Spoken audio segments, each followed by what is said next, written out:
Evotel podcast. I'm Jonathan, and remember that time I said I was a personality hire? It's his fault. Hi Bradley, welcome back. Thank you for joining us. I'm well, thank you, and yourself. No, good. Thank you for having me. So you and I have walked a little bit of a journey with this podcast thing. I'm pretty sure the first one was you and me, actually. Yeah. Yeah, and then you were, what, head of brand and marketing? Head of brand and marketing, I think that was roughly about a year ago. Yeah, over a year ago. Anyway, we, however, now have a new GM, and about new, I mean a year, and it's been Bradley. He's now heading the ship here at Evotel. So how's that been for you? It's been fun. It's challenged me in ways that I haven't been challenged in the past, but I've really loved the journey so far, and I think having a solid team behind me just made the transition from being head of brand into the GM role a lot easier. So I've loved every moment of it. It's come with its stress and its anxiety, but Is your stressor's name Jonathan? one of my stresses Just checking. is named Jonathan, but no, it's been exciting, but I think there's a lot to still do, and I think that's the most exciting part is I get to continue trying to disrupt the industry with the great team that I've got behind me, and yeah, I look forward to even more years in this role going forward. So you and I had a lovely conversation at the beginning of the year. It was a little inspirational, and many of our users at home will have seen an email that I sent out, like welcoming everyone to the new year. And it was all sort of spawned by something you said about you wanted to approach 2023 with this like level of curiosity. And I didn't entirely get it at the same time because I'm typically an inquisitive human being automatically, but there was a bit of a shift midway through the year, and now we're talking about different topics. It's not that you've stopped being curious. What happened? What's the change? What's the shift? What's the vision? I think the vision for the year, and when I stepped into the GM roles, I wanted to instill a culture of curiosity, and the reason mainly being is the more curious we are, the more open we are and receptive we are to the gaps that we have within the business, and ultimately understanding and being curious of those gaps just allowed us to go and close them a lot quicker.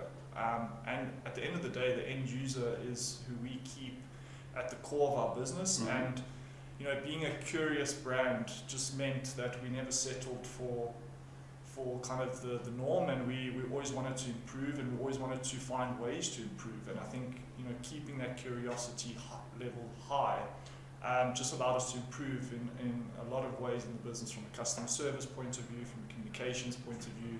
And I think it just instilled a culture within the team that we all work hand in hand, and we've got various departments within the business. Lots of moving parts. A lot of moving parts, and I think as departments become curious with other departments, it kind of sparks this synergy and this collaboration amongst the departments, and that was kind of the goal, is let's start knocking out all of the things that cause friction for customers and that cause friction for the business, and let's actively work on closing those gaps as quickly as possible.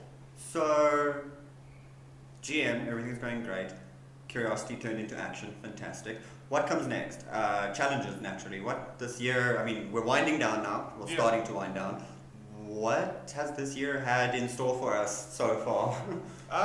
Listen, this year was tough on everyone, but we are a resilient nation. I think we've had a good couple of years that have been tough, a good 3-4 years. So it was nothing new for us, and we kind of experienced a lot of the same challenges that we did in 2022 and 2021. One of them mainly being load shedding and the impact that it had on customer service and delivery, and the impact that it had on our business. So there was a lot of challenges in that regard, but I can confidently say that we came out stronger, and we really leaned into the network and the infrastructure and made sure that we could combat load shedding. So that was definitely a big challenge, but also a big milestone that we were able to tick off. And we've got 99.9% uptime and 95% redundancy. This is testament to all the hard yards that we put into actually bulletproof this network to be able to sustain load shedding, etc. Obviously, the economic pressure affected a lot of end users and consumers, around the nation. So, ensuring that we were able to deliver a service that met both clients' pockets requirements as well as their service needs was also a big challenge for us. But we launched some new packages to try and align and ensure that we were giving customers their best value for buck. But I think overall it was just a very challenging year in the sense there was a lot that happened, a lot of weird and wonderful things that are still happening with COVID still floating around here and there, etc. But we see challenges as opportunities for us to learn. So as much as those things would normally hinder a business, we saw it as a way to actually help accelerate the business in a way that would just future-proof us for the next 5, 10, 20 years. So it was a good challenge to have in our lives.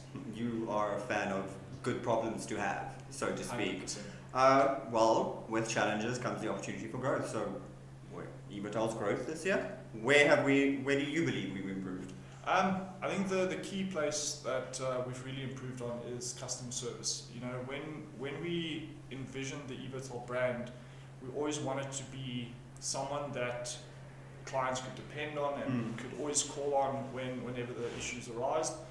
So we really leaned into customer service, transparent communication, being open to being vulnerable with our faults and showing customers that, yes, there are scenarios where we're not perfect, but how we react to those situations holds a lot of value. So we leaned in a lot into customer service and ensuring that we communicated well to clients when issues arised and kept them up to speed. But then also just a lot of the initiatives that we still continued within the communities and, still continuing to give back to communities, even though, the rollout of the fibre network has potentially slowed down. We still continually want to invest back into the communities that we've serviced, because they have supported us from day one and they continue to support us. And there's still a lot of work to go and do to get these secondary cities that we've built into back to where they need to be and feel like they're part of the greater South Africa and they're not just excluded from the metropolitans that were built in the past. So just continuing to invest in the communities and work on our customer service was a big driver for us in this year. And then obviously connecting as many people as possible to fibre was one of the goals for the year that I think we did really well. We've unlocked opportunities for people that might not have seen those opportunities, which is something that we really enjoyed doing throughout this year, and we want to continue doing that going into the new year and the years thereafter. The year end is that we can continue delivering the service that we've worked really hard to get to. So don't want to take our feet off of the gas in that regard. So just to continue. You don't want to take your feet off the gas, but I'd like a holiday. No, listen, we'll all get some time to rest, but the goal is to continuously be a brand that is there for consumers, but also there for ISPs as well. A very collaborative approach in terms of working with the ISPs to ensure that end users get the best experience possible. Just really continuing down that path.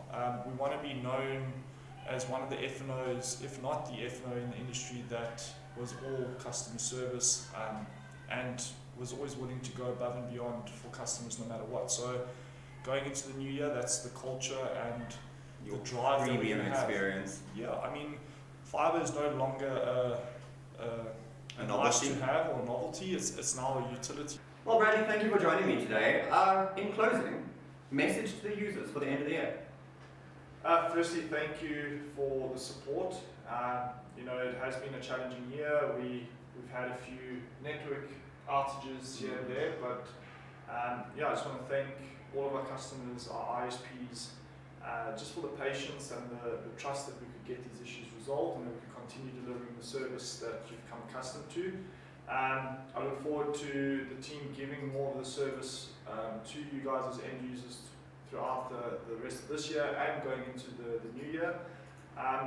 Just be on the lookout for some cool and exciting things. Go like and share the podcast. We really want to do a lot more of these. And who knows, eventually down the line we'd love to invite some of our customers to come and join us on this podcast and give us their experience. No, definitely. But overall just grateful and humble at the support that we've gotten this year, and I look forward to the growth in the new year.